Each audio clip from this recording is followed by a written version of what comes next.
Hello and welcome to Tonic Studios. I'm Leo and today I'm going to be making some fun and simple makes using products from the Inktober sale.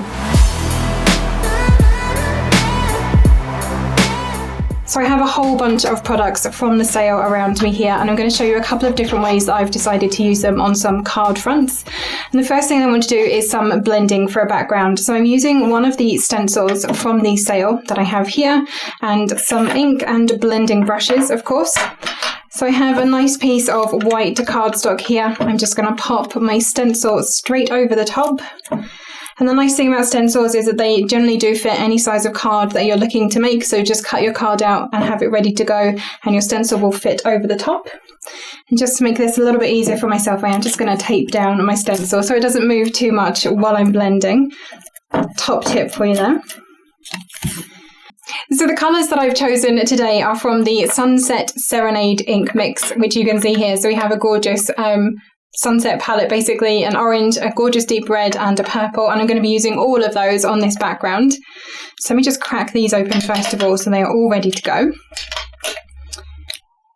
And the thing I love about doing blended backgrounds is you can use a different stencil and different colours and completely change the look of the card that you're making or project if you're putting this onto a box or something like that. So I'm just going to tap my blending brush into the top of my ink to get some ink onto here, and then I'm just going to very gently buff it over the surface of my card through my stencil. And with these inks, you can sort of build up the intensity as well. So if you wanted this to look a little bit darker, just go back in and add some more ink over the top. I'm just going to put some purple in a couple of areas to get me started, first of all. Just like that. And then I'm going to switch into my second blender brush, grab in some of the rich rosewood that I have here, and then start blending those two shades together and moving the ink around the cardstock that I'm using on the background. And then again, using the carrot stick ink that I have here, and adding down some of that colour as well. And you can see that you can start to build this up and move the colours around on the cardstock. And you can really just have fun with this. Put the colour wherever you want it to go. You could do them in stripes if you wanted to and blend the stripes together. You can do what I'm doing here and just do sort of random blocks of colour. You can blend them all in together, and again, nice ombre effect. So you can start lighter at the bottom and get darker at the top. And you just keep building up the background, adding more colour here and there until you are happy with your stenciled background. Okay, let's get some more purple a bit down here as well. I like changing up the different colours that I'm using. I've gone today with some fairly bright colours, but you could certainly do a more muted background if you had sort of a different kind of occasion that you were looking to make cards for. Just pick whatever works best for the type of sentiment that you're wanting to send a card or a project for, and really make the project your own. Okay. There we go. So this is basically how you would build up your stencil. Once you lift that away, you can see we have this lovely blended background going on here with all of the different colours. And the way that I've used this on a card front, I just pull in the finished card that I've done using this particular background. So I have the blended background there, and of course it wouldn't be a Tonic card without some Nuvo Crystal drops, and I've used those in black just to go with the sort of monochrome feel that I'm going with this. I've used the Patterns and Prints die set in the background for my sentiments here, and I've actually heat embossed this in Strawberry Slush embossing powder, which you'll also find in the Inktober sale at the moment, to really add that little extra pop of colour on the front of that card. So the next background that I'm going to do is using the Nuvo markers, and I've gone for a fun and bright colour palette here. So really bright colours. Again, I'm all about the brights today apparently. And these do come in tonal packs of 3 on the sale, so if you wanted to stick with just one colourway, you absolutely could, but I've decided to completely mix it up. And I'm going to be using the fat wedge side on this today. If I can get the lid off. And I'm literally just going to draw roughly straight lines all the way across the background of my piece of cardstock here. I'll say roughly straight. This is a handmade card. It's not meant to be perfect. So if you end up slightly blending the two colours together, or some of your lines are a little bit wonky or go off the edge, it's not a problem. It's all part of the handmade charm of the project and the card that you're giving. So, like I said, you could do this in the tonal shades if you wanted to stick with one colour palette, or mix it up with lots of different colours and really change it up to suit the occasion that you are sending a card for. And I've decided, it's an executive decision this, that I'm not going to do these in the same order each time I do it. And I keep telling myself that because my brain is wanting me to do this in the same colour order with every line that I do.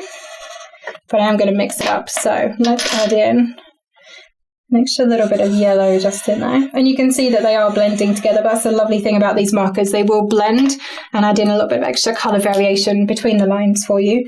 Nope. Can't do that. That would be in the same order again, wouldn't it? There we go. Let's try blue this time instead. I'm sure I'm not the only crafter who has that sort of compulsion to do things in a specific way. And I do try and break out of it every now and again, but I'm not always successful. There you go. My lines are going a bit wobbly now, but it doesn't matter. It adds to the charm of the piece of artwork that I'm giving. It's not a card. It's a handmade piece of art. There we go. So I'm just going to continue all of my lines across the background here until I reach the bottom of the piece of cardstock. Switching out the colours.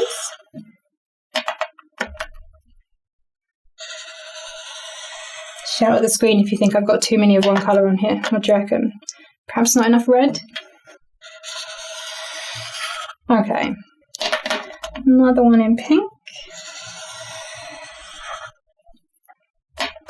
And some more blue. Clean up that little bit of space there. Just add in some yellow. Just like so. And there is my striped background. Nice and simple, but again, nice and bright, just like me. It matches my jumper. I didn't even notice that today. I dressed for the occasion, clearly. So the way that I've put this on the card, again, very similar to the previous one. I'm using the same die set in the background there for the sentiments. I've got the black Nuvo crystal drops, and I have again heat embossed that second sentiment in strawberry slush. And if you wanted to know how I did that, I literally just cut the word amazing 3 times and stacked them on top of each other. And then the very top one, I just sponged some sticky ink onto there and heat embossed it before then adding it onto the top. And for the last card, since this is my first video with Tonic, I didn't want to give Alex a heart attack by making his studio messy already. I have decided to go with the shimmer powder in the background, so hopefully you can just see the shimmer going on in the background of this one, and this was super easy to do. I simply spritzed my piece of white cardstock with water and tapped some of the shimmer powder over the top and then just let it dry. I did add my heat tool over the top just to help it dry out and flatten back out again. And again, I've built up the sentiment using different letters from the die set. Now, you might notice that Hooray is actually not one of the dies in this set. I have actually pieced this together using the larger dies on here and just cut out the letters that I needed to make the sentiment. So always have a look and see if you can build some additional words out of that. So I hope you have enjoyed my super simple and fun makes today. 3 cards that didn't take me very long at all using different products from the Inktober sale.